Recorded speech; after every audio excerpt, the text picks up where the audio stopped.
La Halle de la Machine, installée dans le quartier de Montaudran à Toulouse, est un lieu d'exposition où les machines de spectacle imaginées par François Delarosière sont présentées et mises en mouvement par les mains habiles des machinistes. L'exposition Dans les cartons, dévoilée le 4 février, révèle plus d'une centaine de croquis des plus emblématiques créations de François Delarosière, mais aussi de ses projets qui n'ont jamais vu le jour. Nous avons pu rencontrer et échanger avec le créateur. Alors ouais, l'inspiration pour construire des machines, au moins pour le dessiner, parce qu'une fois qu'on a l'idée, il faut la formaliser par le dessin.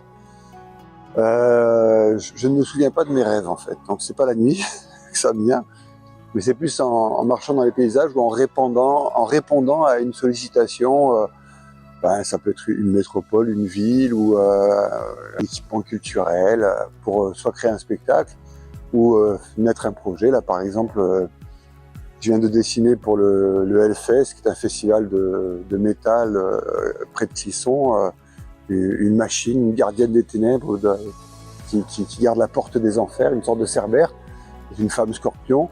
Et c'est la rencontre entre cet univers et mes envies en fait personnelles, ce mix en fait, à l'écoute d'un paysage ou d'une problématique que naît l'idée.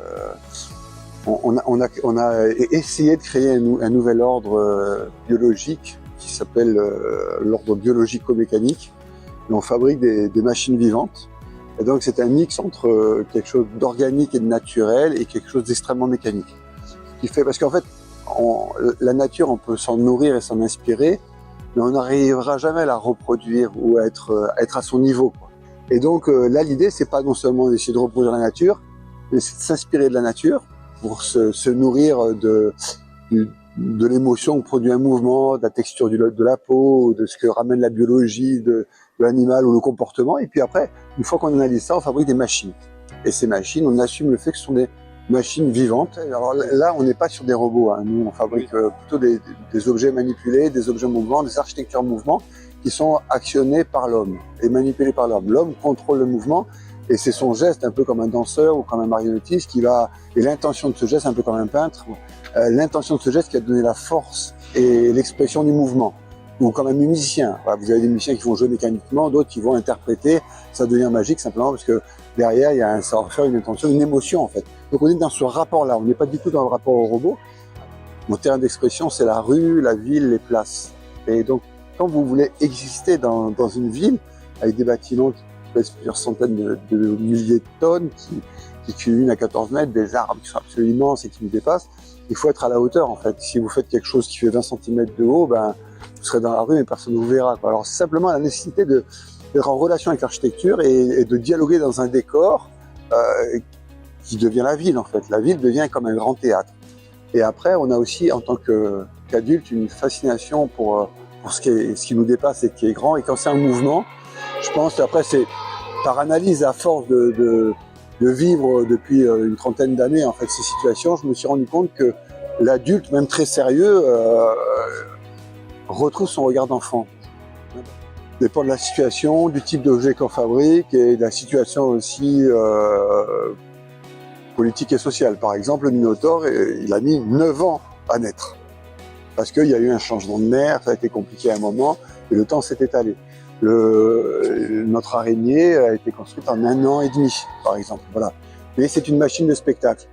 Et entre le dessin et la réalisation, pour faire une machine qui transportera du public, donc avec des normes, un escalier d'accès, une automatisation un peu poussée, il faut compter 2 ans à 2 ans et demi pour fabriquer une machine, depuis le dessin, les études et ensuite la conception-réalisation, parce que les études continuent alors qu'on commence à construire. C'est difficile à dire. Mais le cheval dragon qu'on a fabriqué pour le Longma est une machine qui est très aboutie et très expressive, avec pourtant pas de regard humain et par le mouvement on a réussi à créer vraiment une machine très émotionnelle. Donc Longma est une très très belle réussite. Mais j'aime beaucoup aussi nos araignées qui s'expriment comme des danseuses et qui sont au départ plutôt repoussantes, et on arrive à s'y attacher malgré le fait que ce soit des araignées et qu'elles soient détestées dans le monde entier. Voilà. Donc je suis un peu fier de toutes les machines. L'équipe de machinistes embarque chaque jour les visiteurs en mettant en mouvement les machines.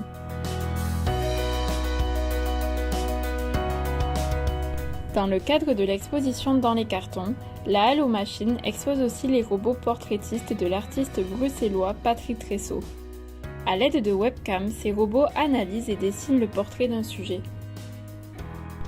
Cette exposition est à retrouver jusqu'au 4 juin.